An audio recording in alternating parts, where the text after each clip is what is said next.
यह कैसा अमृतकाल है जहां युवाओं के पास नौकरियां नहीं हैं, जहां किसानों के पास खुशहाली नहीं है और जहां महिलाएं अपने आप को सुरक्षित नहीं मान रही हैं। यौन उत्पीड़न और शोषण के मामले बढ़ रहे हैं और खास तौर पे उत्तर प्रदेश में लगातार ये मामलों में बढ़ोतरी हो रही है। जहां गंगा की सफाई की बात करी गई थी, आज भी गंगा का पानी शुद्ध नहीं हो पाया है। आगे की बात कर रहे हैं और 2014 की पहले की बात कर रहे हैं, लेकिन आप अपने दशक की बात नहीं कर रहे हैं। महामहिम राष्ट्रपति जी के अभिभाषण में मुझे बोलने का अवसर मिला है। मैं आदरणीय सभापति जी का धन्यवाद देती हूँ। जहाँ राष्ट्र की विविधता और अधिक उज्जवल होने की बात कही गई है, वहीं देश की एकता मजबूत और अटल होने की भी बात करी गई है।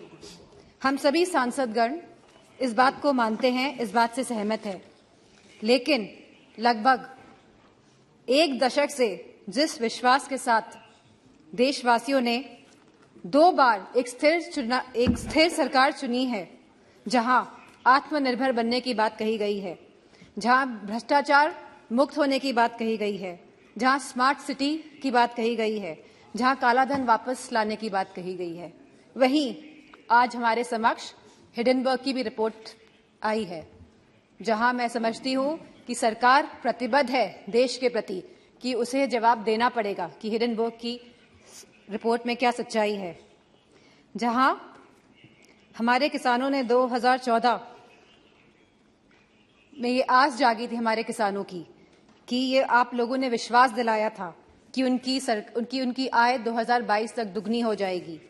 वह किसान आज भी ये आस लगाकर बैठा है कि उसे सब्सिडी में बढ़ोतरी मिलेगी, कि एमएसपी के सही रेट्स मिलेंगे, पैदावार के लिए मंडियां की व्यवस्था उनको दी जाएगी। एक समय ऐसा था जब किसान विश्वास के साथ आपकी तरफ देखता था, वही किसान आज निराशाजनक आंखों से आपकी तरफ देख रहा है। जहां युवा शक्ति की बात हुई, युवाओं में भी बहुत जोश उत्साह था 2014 में कि लगभग 2 करोड़ नौकरियां दी जाएंगी प्रति माह, लेकिन आज उस जोश और उत्साह का पतन होते जा रहा है। आज जहां अग्निवीर जैसी योजना लेके आई है सरकार, तो उनका आत्मविश्वास तोड़ने का काम किया है सरकार ने। यह कैसा अमृतकाल है जहां युवाओं के पास नौकरियां नहीं हैं, जहां किसानों के पास खुशहाली नहीं है और जहां महिलाएं अपने आप को सुरक्षित नहीं मान रही हैं। एनसीआरबी के आंकड़े अगर आप देखेंगे तो यह पाएंगे कि लगातार यौन उत्पीड़न और शोषण के मामले बढ़ रहे हैं और खास तौर पे उत्तर प्रदेश में लगातार ये मामलों में बढ़ोतरी हो रही है। जहां महिलाएं, जहां हमारी माताएं बहनें जो रसोई में काम करती है, वो लगातार महंगाई से लड़ रही हैं, जहां हमारे सिलेंडर के भाव बढ़ रहे हैं, जहां पेट्रोल डीजल के भाव बढ़ रहे हैं, जहां खाद्य पदार्थ के भाव भी बढ़ रहे हैं, दालों के भाव बढ़ रहे हैं, वहीं दूध के भाव भी बढ़ रहे हैं। आयुष्मान भारत योजना के तहत के अंतर्गत कार्ड तो बने हैं, लेकिन स्वास्थ्य सेवाएं उपलब्ध नहीं हो पा रही है। और जैसा कि दानिश सर ने कहा कि डॉक्टर नहीं है अस्पतालों में, और यूपी में गोरखपुर और रायबरेली में जहां एम्स हैं, वहां पे भी सहूलियतें नहीं मिल पा रही हैं क्योंकि डॉक्टर की सुविधा नहीं है, डॉक्टरों की कमी है। मेक इन इंडिया के अंतर्गत सरकार कई करोड़ों रुपए खर्च कर रही है जहां प्रचार में, वहीं उत्तर प्रदेश में एक भी बड़ा कारखाना नहीं लगा है। छोटे उद्योग की हालत हम सभी जानते हैं कि वह बंदी के कगार पर है।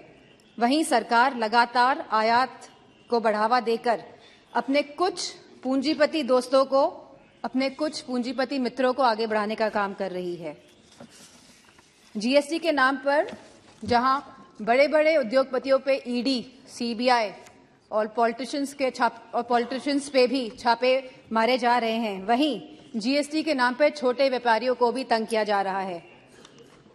वहां पे भी लगातार छापेमारी की जा रही है। इन्वेस्टमेंट और इनोवेशन के नाम पर जहां पे लगातार एमओयू साइन हुए जा रहे हैं, करोड़ों करोड़ रुपए के एमओयू साइन हो रहे हैं स्पीकर सर, लेकिन एक भी इन्वेस्टमेंट धरातल पे नहीं उतर रहा है।